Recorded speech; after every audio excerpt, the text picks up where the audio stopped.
Río fugitivo. Epílogo. ¿Ocurrió así? Ya no lo sé con certeza. Han transcurrido 13 largos años y muchos pensamientos y sensaciones se han superpuesto a los originales, de modo que mis recuerdos de aquellos días son en gran parte invenciones, fabulosos trabajos creativos de la memoria, mágicas e incesantes reconstrucciones de las ruinas de lo real. Ya no sé qué fue exactamente lo que pensé y sentí, y lo que el trabajo del tiempo fue acumulando durante esos años de paciente vigilia. Está bien así, supongo. Podemos ir en busca del tiempo perdido a condición de que sepamos que nos está vedado recuperarlo de verdad. A Chino le dieron 2 años de cárcel por venta de drogas, pero Daza jamás pudo probar sus conexiones con el conejo y el salvaje. Hace poco me crucé con él, el sábado 26 de diciembre, día que habíamos escogido para la reunión anual del curso. Nos encontramos 17 de los 40 esa tarde, en el banco de la Quintillana, frente de un Don Bosco ya irreconocible para nosotros, un monstruo de cemento sin encanto alguno, aunque siempre añorado y querido en algún lugar del corazón. La cancha de pasto había desaparecido. Ahora había un coliseo de fulbito en vez de una cancha de tierra y más edificios por todas partes. Ahora se graduaban en manadas. Parece que había cuarto medio rojo y azul y amarillo y violeta y fucsia y así sucesivamente. Llegué temprano junto a Tomás y Camaleón, a quienes no veía con frecuencia. A Camaleón nunca le perdoné que me hubiera engañado con los anónimos de la banda del ajedrecista, de los que había resultado ser el autor. Me lo confesó durante la borrachera en la noche de nuestra graduación. Era una broma, campeón. ¿Estabas tan obsesionado con el tema del susodicho ajedrecista? Y yo, por toda respuesta, le tiré un puñete que le dejó la nariz hinchada. Tomás pasó a buscarnos en su flamante Honda Prelude. Estaba casado con una chilena y tenía un trabajo muy bien remunerado como consultor de inversiones. Había vuelto de Santiago 2 años atrás. Su papá tenía cáncer de pulmón. Además, extrañaba Cochabamba, sobre todo su comida y su ritmo de vida, y no soportaba a los chilenos, que cada vez se parecían más a los argentinos. Se había dejado crecer el pelo rubio, tenía barriga, parecía más grande que antes. Camaleón tenía barba y seguía viviendo con sus papás. Todavía se vestía como un adolescente. Poleras y jeans rotosos, y seguía moviendo las manos con ansiedad. Cambiaba de trabajo a cada rato y tenía una lista extensa de acreedores a sus espaldas. Él decía que le habían prestado dinero para abrir un club de racquetball. Los rumores decían que su afición a la cocaína era la causa principal de sus deudas. Mientras esperábamos a los demás, me preguntaron qué nuevas películas habían llegado. No muchas, les dije. La misma mierda de Hollywood, Jim Carrey y Mel Gibson. Deberías traer algunos clásicos, dijo Tomás. No puede ser que sigamos en la edad de piedra en materia de videos. Si vieras cómo es en Santiago. Traje 10 con Humphrey Bogart hace un año. Pregúntame cuántas veces fueron alquilados. Es tu culpa, dijo Camaleón, por hacerte el exquisito. Cuando Tomás habla de clásicos se refiere a Alien o Taxi Driver, a lo mucho cosas a color. Había dejado mi poco estimulante carrera de ingeniería a 6 meses de la graduación, cuando ultimaba detalles para terminar mi tesis, y junto a uno de los hermanos de Conejo había abierto un videoclub, Be Kind Rewind. Me iba muy bien y tenía mucho tiempo libre para escribir. No había escrito durante mis 5 años de estudio. Me decía que por falta de tiempo. En realidad, quizá por miedo a mirar al hombre al otro lado del espejo, a hurgar dolorosas heridas. Pero, como decía Mr. Macbeth, uno no elegía escribir, sino que era elegido. Uno escapaba para terminar volviendo al lugar que tenía asignado desde el principio. Las palabras comenzaron a fluir de nuevo un atardecer de enero. Desde entonces escribí y publiqué 2 novelas cortas pseudopoliciales, El crimen perfecto y El misterio de la herencia. Ambas se vendían bien, a pesar del rechazo de la crítica, que decía que me faltaba carne, que mis textos eran muy distantes y cerebrales, y que, aunque jugaba de manera inteligente con las normas del género, tenía muchísimas deudas con Agatha Christie. No importaba, me había servido para crecer, para madurar. Ahora ya sabía qué puertas abrir, con qué enfrentarme en mi nueva novela. Ahora ya no tenía miedo y estaba listo para sumergirme en el fango doloroso y sangrado de mi adolescencia y extraer de allí un relato. Camaleón nos contó que su última chica lo había largado el día que, hecho el sincero, le contó que tenía herpes. Y yo volví a descubrir por qué no me gustaba venir a estas reuniones, porque nadie podía o quería actuar como adulto. Y en la compañía de los camaradas de curso, muchos de ellos ya divorciados, volvían los chistes infantiles y las anécdotas repugnantes, y todos tenían ganas de emborracharse con chicha para volver a vomitar en los zapatos de los demás. Ahí llegaron algunos y comenzaron los abrazos y las palmadas en la espalda y los tiernos insultos. Cabrón de mierda, estás hecho un chancho. Y no pude menos que sentir una suerte de extraña regresión y me dije que quizá de eso se trataban los reencuentros, de la excusa para volver a actuar como uno alguna vez lo hizo en la infancia y en la adolescencia, de la oportunidad perfecta para olvidar el prosaico presente adulto. Allí estaba Cardona con sus bigotes de gato, ya subgerente del Banco Hipotecario Nacional, Alduante, jefe de juventudes de uno de los partidos en el poder. Salvaje que andaba sin un peso en el bolsillo y vivía con una exputa de 69 en una pensión de la Cancha. Pavo que trabajaba de albañil en los Estados Unidos, pero que no dejaba pasar un diciembre sin volver a Cochabamba para las fiestas. Conejo que todavía no había terminado sus estudios de administración de empresas, pero se había casado con una chica 10 años menor que él, hija del rey de la madera. Era el que mejor le había ido. Tenía 2 Mercedes-Benz y solo vestía de Ralph Lauren y Armani. Su única desgracia era que se estaba quedando calvo rápidamente. El que no estaba era Mauricio. Apenas terminó el colegio se había ido a estudiar a los Estados Unidos y jamás volvió. Decían que le estaba yendo muy bien. Trabajaba en un banco en Wall Street. Curioso cómo había podido refrenar sus instintos políticos. Me lo había imaginado volviendo a Cochabamba y candidateando como alcalde. Nunca supe si tuvo la certeza de que fui yo el que casi había incendiado su casa. Sí sabía que sospechaba de mí. Después de todo yo, arrepentido y desesperado, había sido el que llamó a los bomberos. ¿Cómo era posible que yo me enterara de que los pinos de su casa se estaban quemando? No me dijo nada, pero su desconfianza era palpable mientras me oía contarle que había ido en su busca esa noche para hablarle de mis desasosiegos amorosos con Annalise y me había topado con el incendio. Chino llegó con un celular al oído, exportaba cuero a Europa y los Estados Unidos. Le iba bien en estos tiempos de relativa estabilidad social. Escuché partes de una conversación. Dicen que el murciélago se la come, que usa pantalones apretadísimos y se hace hacer las uñas. ¿Por eso se habrá ido a vivir al Brasil? Después nos fuimos a un bar de El Prado a comer pique a lo macho. Chino me ignoró durante la reunión. Comenzó a contar anécdotas y a dominar la mesa con su voz estentórea y su carcajada franca. Traté de que sus ojos se encontraran con los míos, pero él lo evitó. Cuando se levantó para ir al baño lo seguí. Entró y cerró la puerta. Lo esperé afuera. Cuando salió muy intempestivamente me sorprendí y no pude articular frase alguna. Pasó a mi lado. Mi hombro derecho rozó el suyo. Lo miré y pude distinguir cierta sorna en la mirada. Quizá los ojos no dicen nada y somos nosotros los que les hacemos hablar. En todo caso, yo quería que la mirada de Chino me dijera algo que muchas noches de insomnio me habían hecho pensar. Pero no fueron sus ojos, sino su voz la que me confirmó todo. Sé lo que estás esperando, dijo. Te lo cuento y ni una pregunta. Si te he visto no me acuerdo. Dale. Sí, me inventé esa historia de Mauricio. Fue un acto desesperado de mi parte en un intento de salvar mi pellejo a través de ti. Ya lo sabía. No mientas. Y ahora, permiso, hermanito. Chino siguió su camino. Yo había sido una crédula víctima de un magnífico narrador. Había caído en la trampa de seducción en la que desde la adolescencia luchaba porque cayeran mis lectores. Quizá Mauricio no era el ajedrecista, sino lo que siempre había parecido, un buen compañero y un hijo abnegado, cuya principal defecto no había sido intentar burlarse de los demás y demostrar que era más inteligente que todos juntos, sino haber sido muy consciente del poder turbador de su carisma, muy capaz de engañar a sus parejas y cometer irregularidades con las finanzas del curso, porque en el fondo sabía que era intocable y sería perdonado. Durante un instante extrañé su media sonrisa, su melena castaña iluminada por el sol en la cancha de fútbol. ¿Queda tan poco de la ciudad de Río fugitivo de ese entonces? Tejada se había ido a los Estados Unidos y no supimos de él hasta 4 años después en que abandonó los hábitos. Volvió y se casó con Mónica. Yo preferí pensar que no hubo adolescentes víctimas de su supuesta lascivia, que solo hubo Mónica, y que si Tejada hizo algo alejado de los preceptos de las órdenes religiosas, lo hizo por amor. Eso, al menos para mí, lo disculpaba.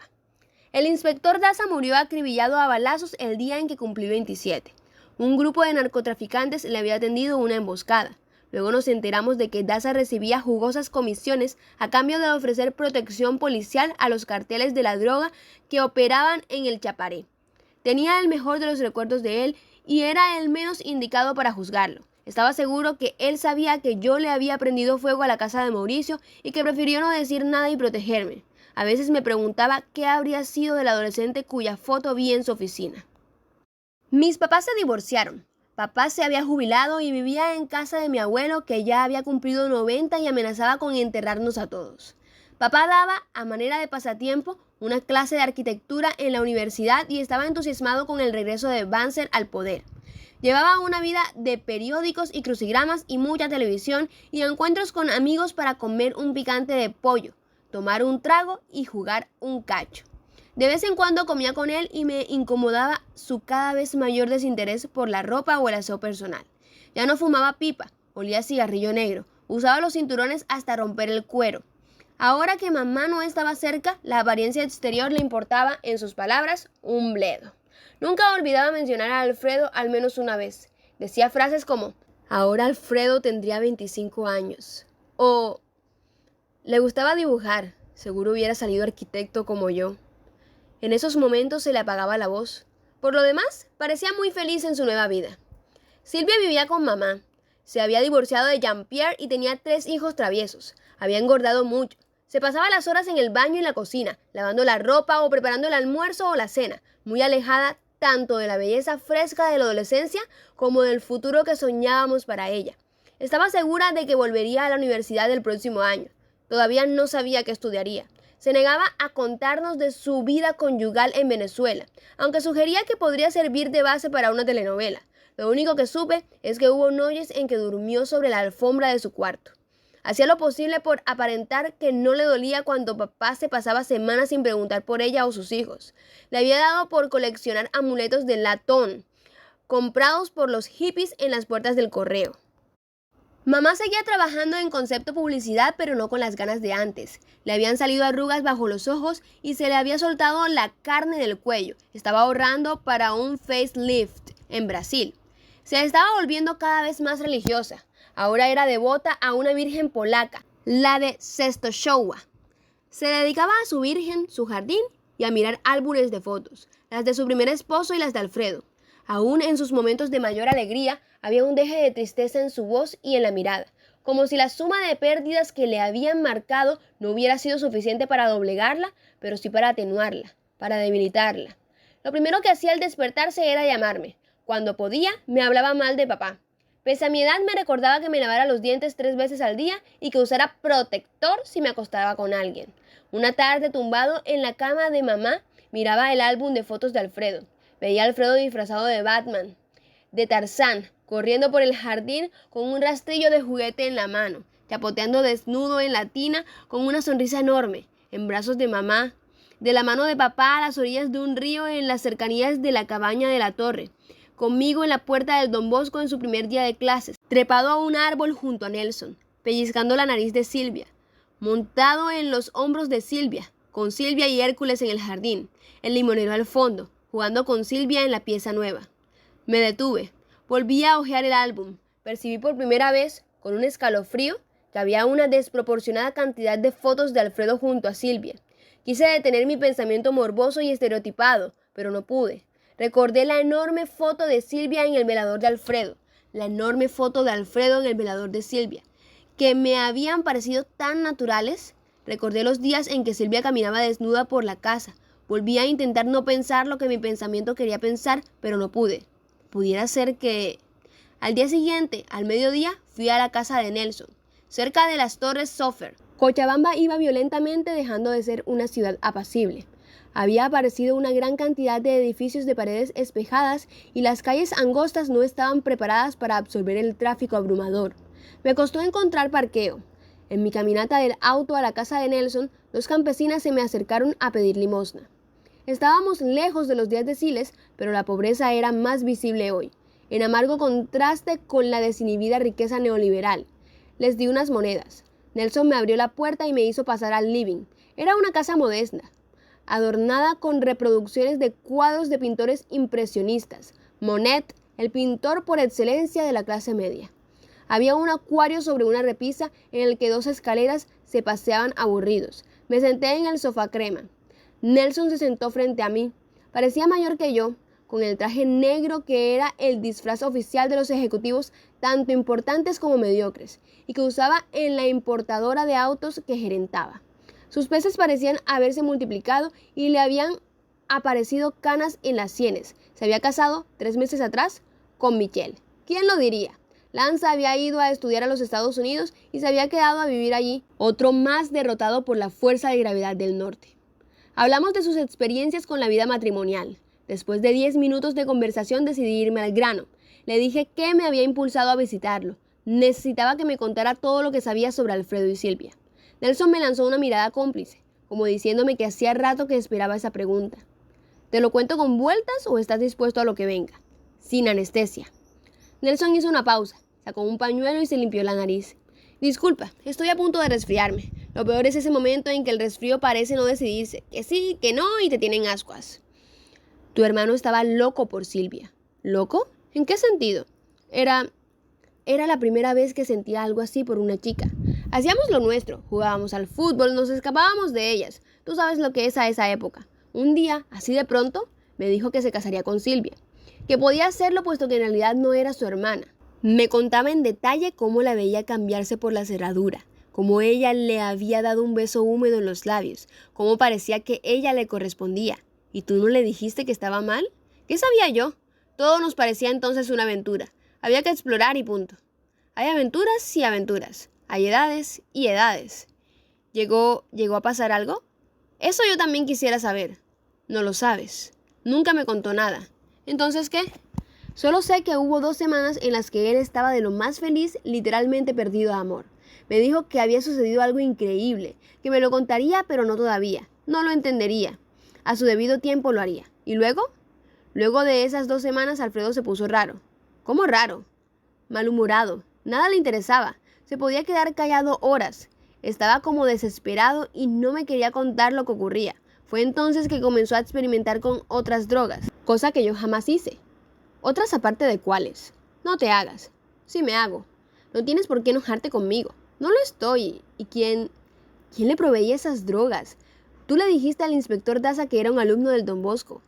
No te lo puedo decir. Algunas cosas se quedan en casa. ¿Por qué? Ya te lo di yo todo. Cambiemos de tema. Tú sabes más que nadie. Lo de la María comenzó como un juego, pero después lo hacíamos regular. Ese era mi límite. María y punto. Cuando Alfredo apareció con otras cosas, le dije que no lo hiciera. No me hizo caso. Suena familiar. Dije acordándome de la vez que quise decirle lo mismo a Camaleón y no lo hice. ¿A qué? Nada, sigue. Me dijo que elegía eso. Decidí continuar siendo su amigo. Me preocupaba y no quería dejarlo solo. Pensé en hablar contigo o tus papás, pero no me animé. Ustedes creían que Alfredo era un santo y yo una mala influencia, así que pensé que no llegaría a nada. Le pedí que parara, que me diera tiempo para asimilar la situación. Nelson fue a la cocina y volvió con 2 vasos de limonada. La terminé de un trago. Si quieres lo dejamos aquí. No, continúa. Ese lunes yo estaba con él, eso ya te lo conté. Estábamos en mi cuarto escuchando música y pitillando, Alfredo sin abrir la boca, cuando de pronto me dijo que quería echarle una aspirada. Nos peleamos. Se enfureció y se fue insultándome y diciéndome que estaba cansado de la vida. Me quedé en mi cuarto. Pensé que volvería, pero no volvió. Entonces, siempre pensé que no había sido un accidente, que Alfredo había abusado intencionalmente de las pastillas. Todo este tiempo me he estado sintiendo culpable de no haber hecho todo lo que pude para salvarlo. No sé qué, pero estoy seguro de que pude hacer algo más de lo que hice. No fue tu culpa. Alfredo estaba muy metido en su mundo. Nadie podía sacarlo de él. Estoy seguro de que no fue un accidente. Fue intencional. Claro, esto no lo repetiría frente a un abogado. Quizá... Nelson se detuvo. ¿Ibas a añadir algo? No sé. Hizo un movimiento con la mano derecha, como apartando algo de sus ojos. Es injusto especular así. Me acompañó a la puerta. Desapareció un momento. Luego reapareció con un cuaderno. Me lo entregó. Es para ti, me dijo. Lo abrí. Era mi cuento Saeta, escrito en la letra infantil de mi hermano. Tú nunca me creíste, pero él te admiraba mucho. Copiaba algunos de tus cuentos y poemas y los hacía circular en el curso hasta que alguien descubrió que los cuentos eran en realidad tuyos y se lo contó a todos. Te imaginarás lo avergonzado que estaba. Cada vez se puso más a la defensiva contigo. Tus papás y sus amigos se la pasaban hablando maravillas de ti y eso terminó de cansarlo. No era que te hubiera dejado de querer. Solamente estaba cansado de que no lo conocieran como Alfredo, sino como el hermanito del escritor. Hojeaba el cuaderno. Era lógico después de todo. Los extremos se tocaban. Una vez, Nelson se ruborizó. Una vez me preguntaste por una foto en la que tu hermano estaba con los labios pintados. Bueno, él sospechaba que hacías cosas raras, pero no sabía qué. Una tarde se escondió bajo la cama y te vio caminar del baño a tu cuarto silbando una canción de ABBA con el Rouge de tu mamá y con la ropa interior de Silvia, color vino. Recuerdo que me dijo, el sostén chistosísimo en tu pecho plano y la tanga que se metía en la raya. ¿Cómo me reí cuando me lo contó? Después se convirtió en una broma entre los dos. Él le robaba rocks a su hermana, se pintaba los labios y nos matábamos de risa. Sonreí también ruborizado. Hay edades y edades. Dije, te prometo que ya no lo hago. Te creo, no tienes que mostrármelo. Antes de irme le pregunté si le había encontrado algún sentido al alfil blanco en la mano de Alfredo. Todo y nada. Quizá no era más que su última travesura. Quizá una vez que decidió lo que iba a hacer, se le ocurrió hacerte una broma pesada. Sabía que a ti te encantaban esas cosas y que te romperías la cabeza tratando de descifrar la clave. Me despedí de Nelson con el cuaderno en la mano. Saeta, ¿acaso mi plagio más original? ¿Quién había sido Alfredo y quién Silvia? ¿Y qué había sucedido entre los dos? En el camino a casa pensé que era injusto especular así, pero el pensamiento, enfermizo y más preocupado por seguir su oculta lógica que por hacernos caso, no podía dejar de hacerlo. Y recordé el argumento de Werther, la historia de un suicidio por culpa de una pasión no correspondida. Eran demasiadas coincidencias. ¿Era yo el último en enterarse de lo obvio? Al llegar a casa entré con paso firme en busca de Silvia. No le preguntaría nada, simplemente le diría que lo sabía todo. Entonces escuché su voz clara y cálida en el jardín. La vi a través del ventanal del living. Un vestido azul a cuadros que le llegaba entre la rodilla y el tobillo, empujando el triciclo que Alfredito, su hijo mayor, se afanaba en pedalear. Gorda encantadora. Un piecito aquí, otro aquí, muy bien. Las manos firmes y mirando al frente porque si no viene un camión y ¡zas! ¡Listo el pollo! Recordé la atrocidad a la que casi me había llevado años atrás intentar a toda costa develar el misterio y creer en un hábil narrador. ¿No podía haberme contado Nelson esa historia para sembrar dudas en mi mente acerca de Silvia y despejar a su hermano de mis sospechas? ¿No era Nelson un hábil narrador? Algunas cosas se quedan en casa. Con esa frase, ¿no me estaba diciendo que su hermano era el culpable? Ahora que lo pensaba, su hermano debía de haber sido desde el principio el más obvio sospechoso. Ramiro había sido también alumno del Don Bosco. ¿Ves que es fácil, Alfredito?, dijo Silvia deteniéndose y cruzando los brazos, sonriente. Ahora te toca a ti solito, sin miedo. Volví a escuchar la voz clara y cálida de mi hermana y me dije que acaso ciertos enigmas habían sido creados para persistir como tales, que no era saludable intentar que todo saliera a la luz, quedarnos sin secretos. La predecible solución en la última página. No había pruebas y mis conjeturas y las de Nelson eran solo eso, conjeturas. Y las demasiadas coincidencias eran solo eso, demasiadas coincidencias. Las muertes irresueltas estaban exiliadas en el torpe y transitorio mundo en el que habitábamos todos.